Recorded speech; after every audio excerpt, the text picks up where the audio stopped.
Prep and scope mounting on Tradition's Vortek Strikerfire Northwest Gun.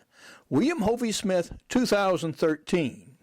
I'm the author of Backyard Deer Hunting, and this is one of 3 Tradition's rifles that I'm working up for the next hunting season. This is Hovey Smith, the Backyard Sportsman, and we have a new gun in the house. All stainless gun, plastic wrapping, accessory packet, and see what we got. Okay. Synthetic stock, ramrod,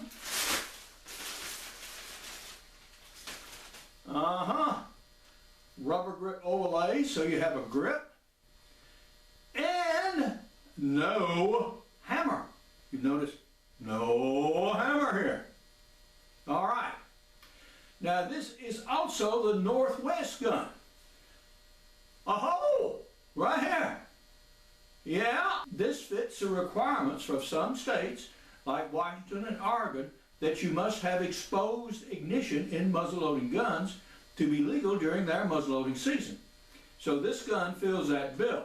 And we also have a scope packet. So we're going to put this scope packet on here and then go shoot it. When you are going to mount a scope on a gun, now the first thing you need to do is take off the existing iron sights. And what have we got? We have a base with 4 screws. We also have a set of rings. Okay. Now we've got to remove these 2.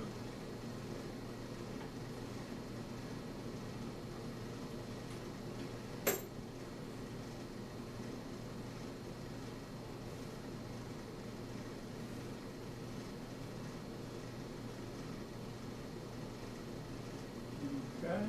All right, those came out easy enough. Then, these should line up well right here. And once you get one started, that should index the whole entire rest of them. These bases, we take metric screws. Now, if you're really fastidious about this and you're going to use this gun for a long time, unlike me, I'm just going to sight it in and shoot one deer with it, disassemble it, and send it back to Traditions. You can put some alcohol down here and then put some Loctite on there and really set these things down to stay forever.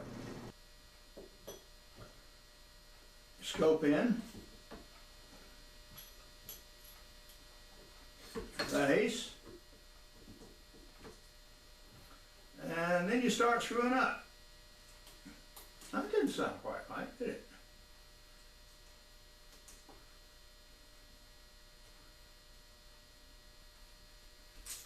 Okay, they're loose, but I haven't even started to tighten them up yet because we're going to adjust the scope this way.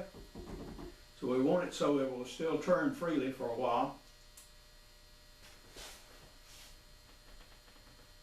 Well, there we have it for this stage. Now I'm going to come back and play with it and tighten it up and cinch it up good, and then we're actually going to go in the range and shoot it. But right now, I got to go have a tooth pulled. Well, I've now returned from the dentist with remains of wisdom teeth and one less in my mouth. Well, we have the scope mounted now, and we went ahead and trued it up. Now this particular Tradition scope has a rather complex reticle. It has a main crosshair that runs vertically. It has 1 smaller above and 2 below. So you zero the central one to 100 yards and then compensate for closer ranges by using the upper and for further ranges by using the lower. Exactly how much you compensate and what the indices mean depends on what load you shoot, and you have to find that out in reality by trial and error. But you zero the main crosshairs at 100 yards for this particular rifle. All right. So we've done with the scope mounting. I'm now ready to talk a little bit about the physical characteristics of the gun. And if you wonder why I'm sounding strange because I've got a mouthful of cotton. Okay. And the barrel is 2 feet 4 inches long, so that's 28 inches. And the gun with scope mounted weighs in at almost exactly 7 pounds. Now 7 pounds is a reasonable weight for a game rifle. I personally like them a little heavier than that, but this will do fine. So far as function goes, the Strikerfire works from this button. If you push it all the way forward, red is exposed, and that actually cocks the mechanism. It has 2 safeties. There's one safety on the trigger here that you push forward one way or another. It's now off. Plus this also is a semblance of a safety because you only cock the gun immediately before firing. So you pull the trigger and the mechanism fires. You will note when you do pull the trigger that it has a very mushy take-up and then a very crisp let-off. And that is how this trigger is designed. To open the gun, like all Vortexes, you push here and the gun opens, and also this comes back to the uncocked position. So we're now ready to disassemble the gun for cleaning and prior to first firing. Move the ramrod. Okay. And we have an Allen wrench provided. Remove the fore-end.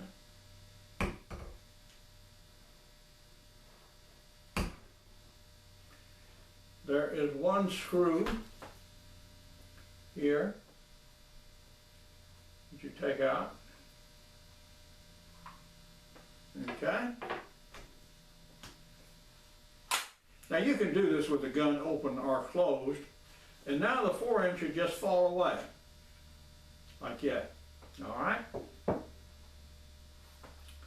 So, cock it again. There's a single pin that retains the barrel, and the barrel just lifts out, as you see, so you don't have to drive that pin. This is the under mechanism. 2 stout screws hold this, okay? And you are provided with a disassembly tool that is somewhat shorter than usual. You'll notice there's a part where the grooves are narrow and one much wider. Use the narrow one first to remove the nipple. And since the gun has never been fired, it comes out very, very easily. Now, this is a very large and specialized nipple for musket caps. Musket caps are larger than number 11s. They come in their own little tins, and they're typically top hat caps.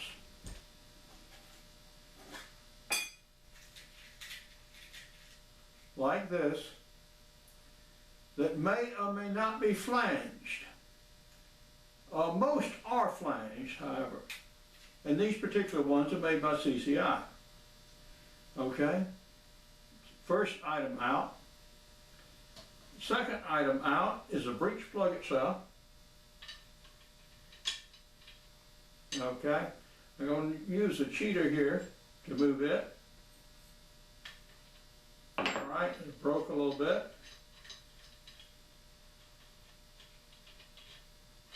Unusual number of fine threads, as you see.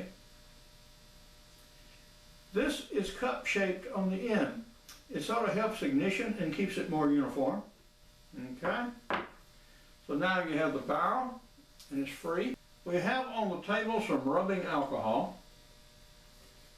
This is used to remove the shipping grease from all of the parts as well as from the bore itself. And looking through it, yes, that is clear. Now that's almost a 1/4 inch diameter hole. Okay. We have our ramrod. This is actually a aluminum rod, but it does have a polymer coating which gives it a little different feel, and hopefully would resist scratching a little better than the usual aluminum rod. And we take our alcohol patch,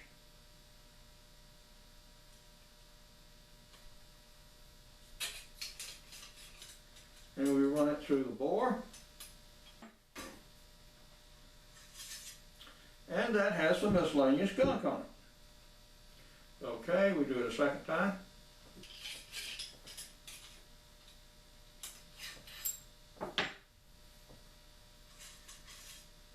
And that's all required for that. So now, you take the rod, and we reassemble it in its original shortened condition. Now this gun has another interesting feature. That is, this butt plate is removable. You press buttons on either side, here and here, and it comes right off. Now that shows the hollow butt plate. Now several things interesting can happen here. If you think the gun is too light, you can add weight. Or you can use it for storing any number of other items, such as some spare loads or speed loaders. So you always have it with your gun. Okay? Then put it back in, and now your butt plate is closed up again. So far as reassembly goes, like the infamous military instructions say, you reassemble in reverse order. This is okay if you have 2 or 3 parts, but when you're talking about 200 or 300 parts, it's not so good. Put your high temperature grease on there. Okay, you want it on all of the little threads here. You put it in, you can start it by hand.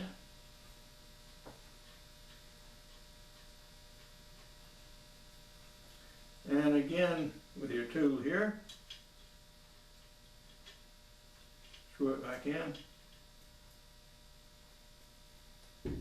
until it sinks fully.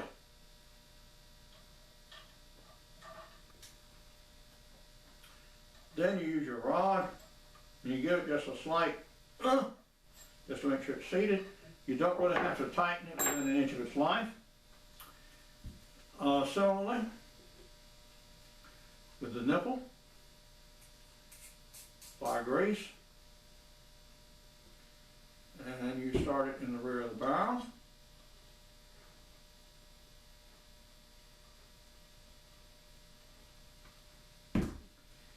And this time you use a smaller end of this tube.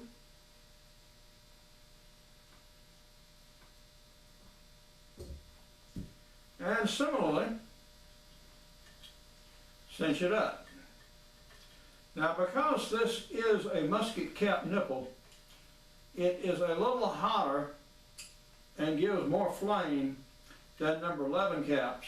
This will ignite reliably all black powders, Pyrex pellets, and 777 and 777 pellets, as well as the IMR white hots.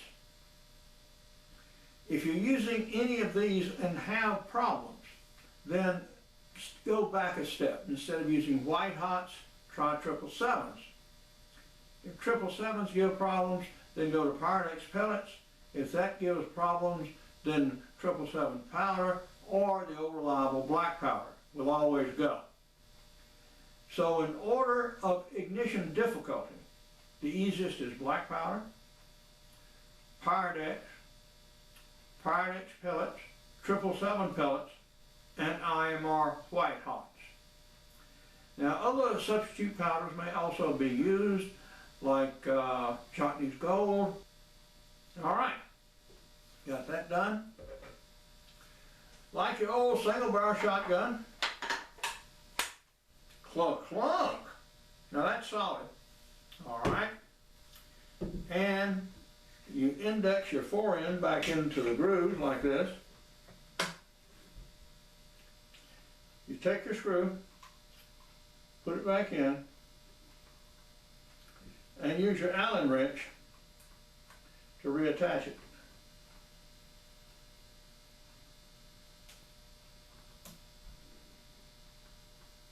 Okay, now that forend's not going anywhere. Return your ramrod to the thimbles. Push home.